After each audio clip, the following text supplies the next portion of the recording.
হাসপাতালে সংকটময় অবস্থায় রয়েছেন বিএনপি চেয়ারপারসন খালেদা জিয়া। কিন্তু মা যখন জীবন মৃত্যুর সন্ধিক্ষণে, তখনও বিদেশে নির্বাসিত জীবন কাটাচ্ছেন একমাত্র জীবিত সন্তান তারেক রহমান। তার জন্য পরিস্থিতি তীব্র বেদনার।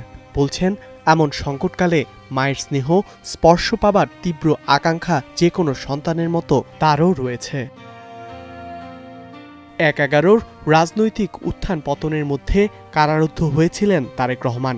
এরপর জামিনে মুক্তি পেয়ে উন্নত চিকিৎসার জন্য ২০০৮ সালের ১১ সেপ্টেম্বর লন্ডনে পাড়ি জমান তিনি। সেই থেকে শুরু দীর্ঘ নির্বাসিত জীবন। দলের চেয়ারপারসন খালেদা জিয়া জেলে যাওয়ার পর ২০১৮ সালের ৯ ফেব্রুয়ারি থেকে লন্ডনে বসেই বিএনপির নেতৃত্ব দিয়ে আসছেন তারেক রহমান।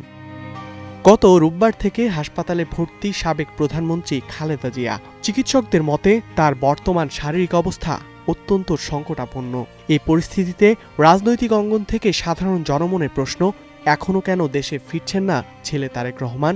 ৫ আগস্ট পরবর্তী সময় সব মামলা থেকে মুক্তির পরেও দেশে ফিরতে আর কিসের বাধা? শেষ পর্যন্ত নিজেই ফেসবুকে জানালেন কেন দেশে ফিরতে পারছেন না তারেক রহমান।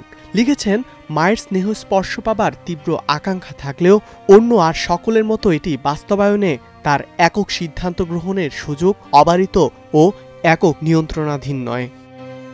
তবে সব কথা যে তিনি খোলাখুলি বলতে পারছেন না, সে ব্যাপারেও পরিষ্কার ইঙ্গিত দিয়েছেন তিনি।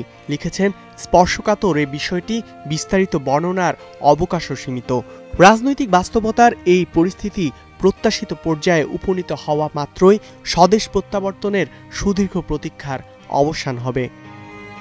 তারেক রহমানের দেশে না ফেরার বিষয়টি নিয়ে রাজনৈতিক অঙ্গনে দীর্ঘদিন ধরেই আলোচনা রয়েছে। এক্ষেত্রে কি সমস্যা রয়েছে তিনি বা তার দল কখনোই সেটি পরিষ্কার করেনি। তবে সম্প্রতি ক্ষমতাচ্যুত প্রধানমন্ত্রী শেখ হাসিনার ছেলে সজীব ওয়াজেদ জয় অভিযোগ করেছেন, বড় দুই দলের নেতৃত্বে পরিবর্তন আনতে একটি তৎপরতা রয়েছে। তার দাবি, এই নিয়ে বিদেশ থেকে খেলা চলছে। চলতি বছরের জানুয়ারিতে চিকিৎসা নিতে লন্ডনে গিয়েছিলেন খালেদা জিয়া। সেখানেই ৭ বছর পর দেখা হয়েছিল মা ও ছেলের। সেই ছিল দুজনের সর্বশেষ দেখা। ধ্রুব ইকরামুল, স্টার নিউজ, ঢাকা।